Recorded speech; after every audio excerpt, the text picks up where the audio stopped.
Alright, what's up, guys? So, this is the second episode, I think, or third episode of Real Paranormal Stories. We have about 5 to 6 episodes left in this season, and we start the next season. So far, so good. In terms of all my 6 channels, this series is getting the most likes. Maybe not the most views, but the most likes at this point. So I'm really happy that you guys are enjoying this. You guys really enjoyed the last episode, so really happy about that. So today's episode, I discuss an experience of my closest friend. We have been extremely close since 5th grade. We didn't really talk for about a year because she moved in 9th grade, but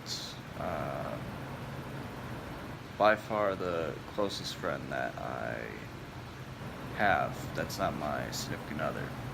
And basically all of my significant other's friends are my friends of my friends or her friends. We just have this close-knit group that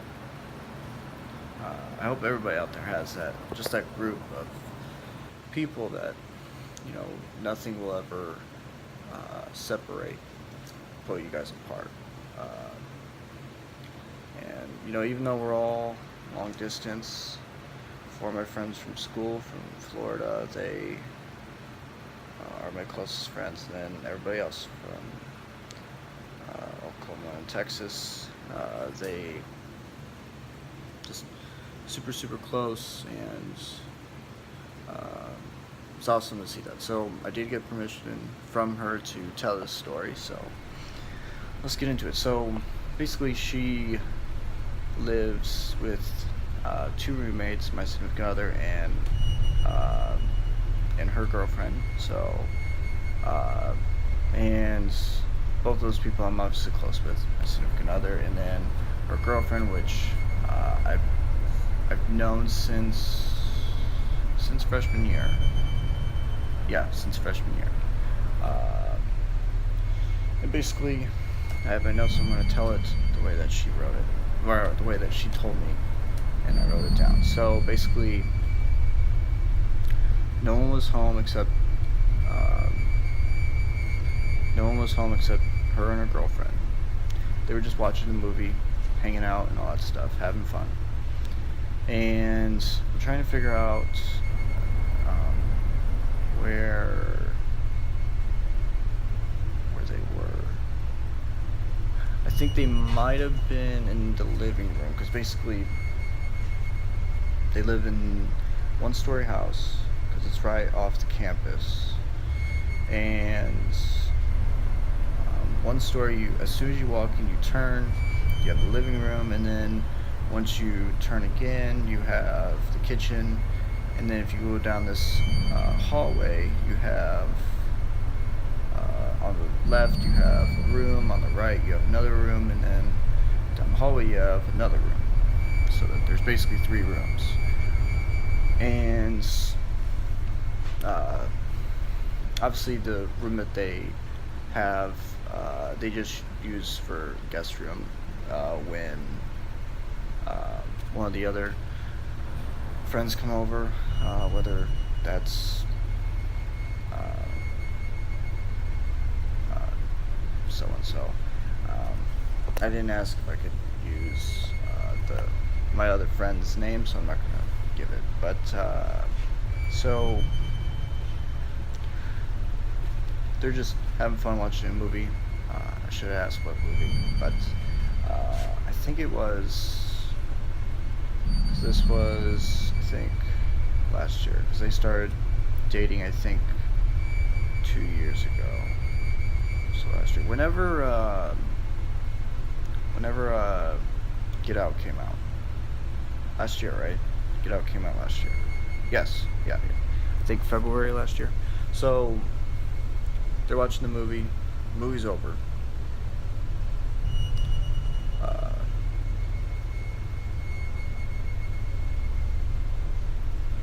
she says that, okay, I'll meet you in the bedroom. I'm going to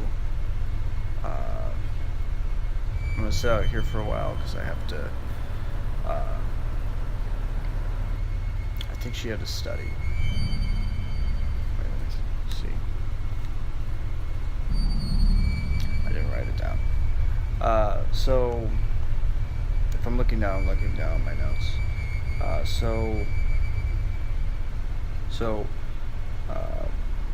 She stays on the couch. She is, I believe, studying. And it gets late. It's like a few hours later. So she gets up. She goes to the bathroom, does her business, and then she turns, goes out the hallway. She turns to the left. And she forgot to turn off the kitchen light. And she sees a shadow right by the edge of the kitchen. And there is no back door. There's just basically front door. You go over, you turn left, and there's basically a gate for your backyard. And she sees the shadow. At first, she thinks that, what the hell is this? But she knows that it's not a person, a human, because the shadow is like a grayish tint, and it's just standing there, not saying anything, or because you can't really see any expression on it at all. Even with the light on, you can't. There's no expression, nothing. It's just standing there. So she just stares at it for a little bit, and then she turns up the light. Still there. When she turns the light on, it's gone. So she looks everywhere, she can't find anything. And she's a believer in the paranormal. Everybody that I know is a believer of the paranormal, so she thinks it's weird. And what she does, and because she knows I'm very into this paranormal, she FaceTimes me, and it was around like 1-2 o'clock, and back then that was like super normal for me. But now, 1-2 o'clock, I would be almost dead asleep. But so she FaceTimed me, and she asked me, I think I just saw something. I'm like, what did you see? And she was like, a shadow, but it wasn't like the normal shadow that you see. It's like a gray color, And I'm like,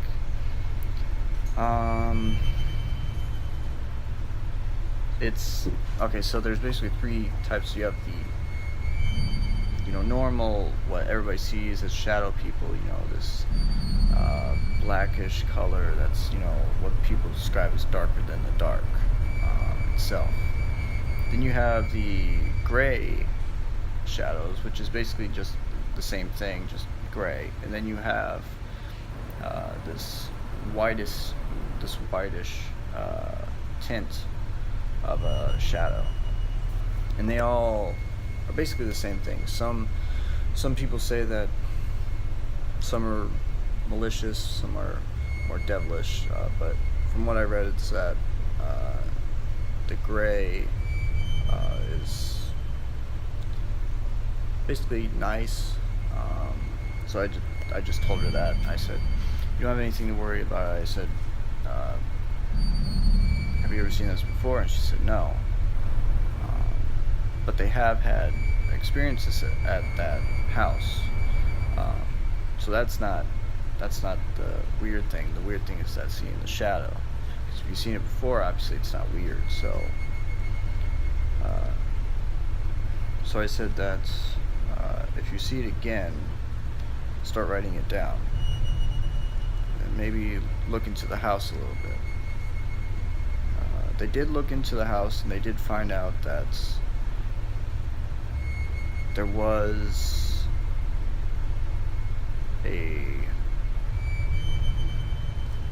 a death in the house, but it wasn't like a murder or anything. It was just from natural causes. And basically, the landlord said that the person that died was super, super, super nice. So maybe it was, maybe that was it, because it's not obviously a malicious shadow or anything like that. So yeah. So after that, she just went to bed, and I think the next day she told her girlfriend that she saw this, and then her girlfriend says that she's seen it. And then that's when, because she FaceTimed me right after that, and she was like, hey, she's seen it as well. I'm like, okay. That's kind of weird, because usually, most of the time, someone sees a shadow, but it's usually not the same shadow. So not only has she seen it, her significant other has also seen it. So that's two different people. I'll probably have to ask if anybody else has seen it, because that would be even more like weirder if everybody in the house that's ever been in the house has seen that. And it'd be really interesting to find out. I should ask her that, if the landlord has had any experiences, or not just landlord but former tenants, because she told me that the person that died in the house of natural causes died well over a quarter century, 30 years ago. So that would be kind of cool to find out, because they've lived in that house for, it'll be almost 4 years, so there has to be at least another 21 to 26 years of history that possibly has more experiences with this shadow of some kind. So that might be really cool. So I might do that after his. I may talk about that. So yeah, so that's about it. Really cool experience. Next week's episode, I will probably talk about, when I saw my grandma. That was crazy. So, alright, so make sure to like and subscribe, and I'll talk to you guys later.